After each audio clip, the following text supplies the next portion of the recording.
Para este tiempo, hermanos, que estamos viviendo, no hay como el Apocalipsis. Hubo un escritor que escribió sobre el paraíso perdido, cuando Adán y Eva pecaron y los echaron del huerto. Entonces de ahí se basó para decir el paraíso perdido. Pero en Apocalipsis encontramos el paraíso restaurado y tiene ese propósito de fortalecernos en ese tiempo. E incluso hay un versículo antes del que vamos a usar al rato que dice así: bienaventurado el que lee, los que oyen las palabras de esta profecía y guardan las cosas en ella escritas, porque el tiempo está cerca. Y al estudiar el libro de Apocalipsis al principio, dice el texto: yo estoy aquí para decirte las cosas que van a suceder pronto. Y ya para nuestro confort, para que no tengamos tanto miedo a la muerte, porque se habla mucho de muerte por todos lados, y la gente, pues, como dice el escritor sagrado, por el temor a la muerte estaban todo el tiempo sujetos a servidumbre. Entonces, para que nosotros los cristianos no temamos tal cosa, tenemos un pasaje preciosísimo en el Apocalipsis capítulo 14, versículos del 6 al 13. Vi volar por el medio del cielo a otro ángel que tenía el Evangelio, como para predicarlo a los moradores de la tierra, a toda nación, tribu, lengua y pueblo, y diciendo a gran voz: temed a Dios y dadle gloria, porque la hora de su juicio ha llegado. Adorad a aquel que hizo el cielo y la tierra, el mar y las fuentes de las aguas.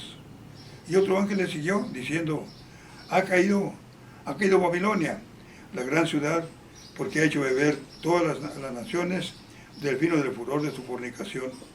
Y el tercer ángel lo siguió, diciendo a gran voz: si alguno adora a la bestia y a su imagen y recibe la marca en su frente o en su mano, él también beberá del vino de la ira que Dios ha sido vaciado puro en el cáliz de su ira, y será atormentado con fuego y azufre delante de los santos ángeles y delante del Cordero. Y el humo de su tormento sube por los siglos de los siglos, y no tiene reposo de día ni de noche. Los que adoran a la bestia y a su imagen, ni nadie que reciba la marca en su nombre. He aquí la paciencia de los santos y los que guardan los mandamientos de Dios y la fe de Jesús.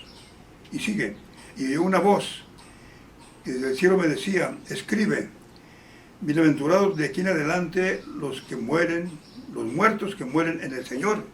Sí, dice el Espíritu, descansarán de sus trabajos, y porque sus obras con ellos siguen. Así que ya esto es un mensaje muy fuerte para decirnos que la muerte no es tan terrible como la pintan, y como para tenerle miedo y para tener conceptos muy errados.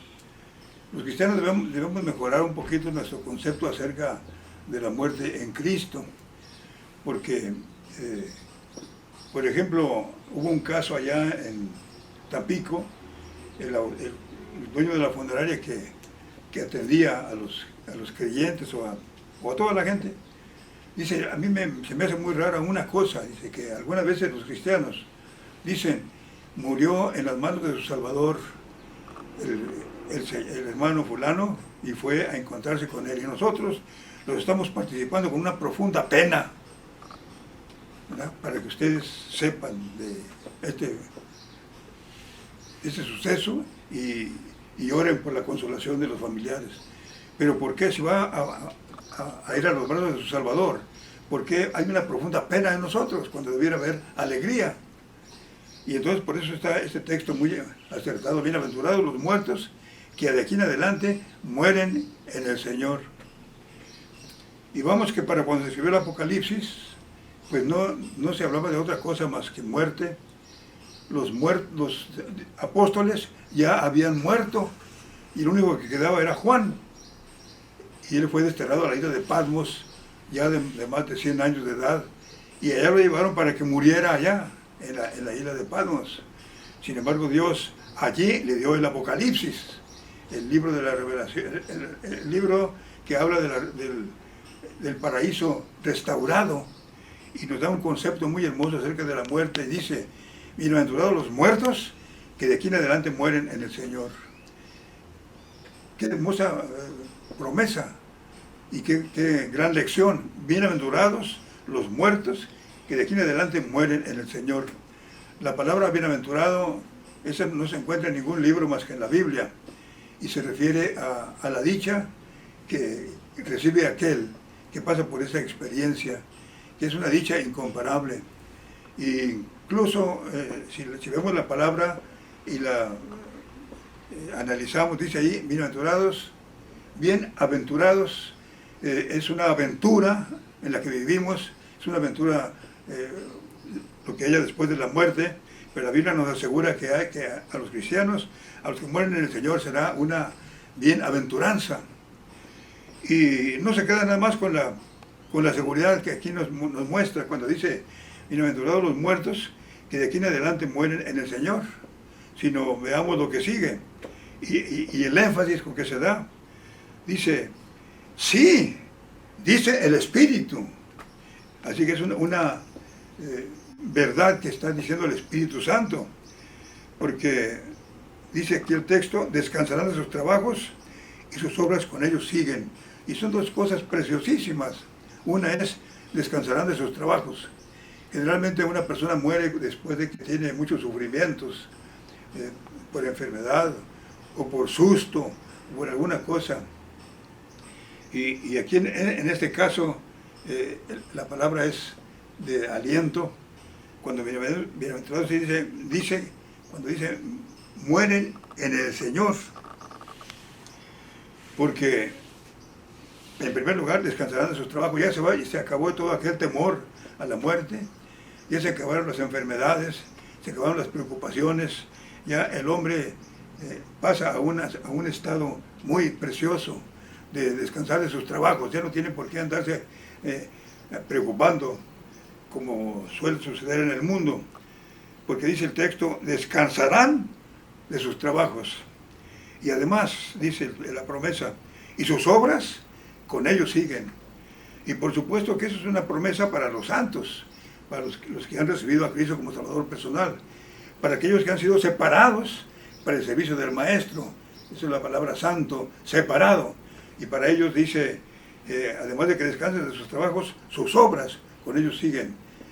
Cuando una persona está separada por Dios y desempeña algo en favor del reino de Dios, el Señor tiene una recompensa para él. Y dice aquí el texto que sus obras con ellos siguen.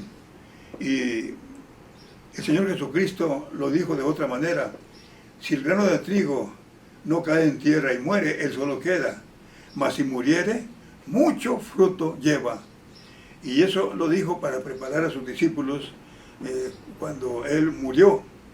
Y fue necesario que yo vaya a la tumba para que vengan después hermosos resultados, que haya abundante fruto. Y lo vemos desde luego, porque el Señor consiguió a 12 apóstoles, y ese fue el grupito que siempre le acompañó, y fue el que citó allá al monte de Galilea. Y para el efecto, para entonces, después de la resurrección de Cristo, ya había 500 hermanos que también fueron allá al monte de Galilea, y allá el Señor dio la gran comisión. Pero el cristiano, cuando tiene una experiencia con el Señor Jesús, cuando es santificado por el Señor, cuando es apartado para Él, algo quiere hacer en su obra, y la hace, y ya sea testificar a otros, ya sea estar en las actividades de la iglesia, o haciendo alguna cosa en favor de la obra de Dios. Y todos los resultados a todo esto se multiplican cuando la persona que hizo su trabajo ha muerto. Y esto lo vemos en el Señor Jesucristo, porque para el primer siglo, cuando terminó el primer siglo, que es más o menos cuando se escribe el libro del Apocalipsis, ya había 1 millón de cristianos en el mundo. Es decir, Jesús murió y resucitó, y luego sus obras con él siguieron, y hubo muchos que aceptaron al Señor Jesús, tanto que ya se contaba más con más de 1 millón de cristianos. Y se descubrió que cuando moría algún creyente en el Señor Jesús, sacrificado por causa de su fe, había 10 nuevos seguidores de Cristo Jesús. Había 10 nuevas vidas. Hubo un tiempo, hermanos, en que a los cristianos que los sacrificaban, antes de llevarlos al sacrificio, les cortaban su lengua. ¿Para qué? Para que no testificaran, para que no hablaran del amor de Dios. Porque los cristianos que morían en aquellos tiempos, morían testificando de Cristo e invitando a la gente para rendirse al Señor Jesús. Y después de que ellos entregaron su vida, entonces vienen todos los resultados hermosos de su trabajo y de su testimonio que ellos hicieron por el Señor Jesús. Por eso la bienaventuranza: descansarán de sus trabajos y sus obras con ellos siguen. Y yo lo he visto en una forma muy sencilla, hermanos, cuando yo he dejado una congregación para ir a otra, después aquella congregación que yo dejé está recibiendo como fruto el trabajo que yo realicé mientras estaba allí, pero que no se notaba. Ya cuando yo me vine, entonces todos empiezan a preguntar: ¿y el pastor a dónde se fue? Y entonces ya había oportunidad para que se les testificara, y entonces aceptaban al Señor Jesús como su Salvador personal. Y eso era en vida. Ahora en muerte es mucho más hermoso. Bienaventurados los que mueren en el Señor, porque descansarán de sus trabajos y sus obras con ellos siguen. No hay que decir, lo decimos con profunda pena, ni hay que decir lo que llamamos sus sentimientos, porque la persona que ha muerto tiene su triunfo en la mano del Señor. Le consta a mi hermano Aarón que Abel, el hermano de Aurorita y de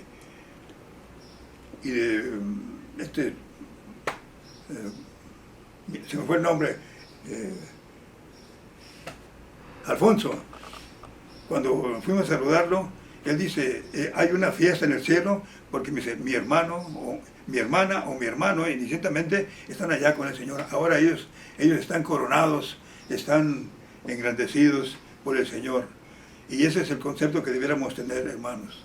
Por eso es que no se concibe que un cristiano le diga a una persona que perdió a su familiar: lo acompaño en sus sentimientos. De ninguna manera, al contrario, pues por lo menos decir gracias al Señor, porque este hermano ya está allá gozando de la presencia de Dios. Así que, mis amados hermanos, recordemos otra vez más esta promesa: bienaventurados los que de aquí en adelante mueren en el Señor. Sí, dice el Espíritu, porque descansarán de sus trabajos y sus obras con ellos siguen. Así que si una persona muere, vienen resultados hermosos después por el trabajo que realizó.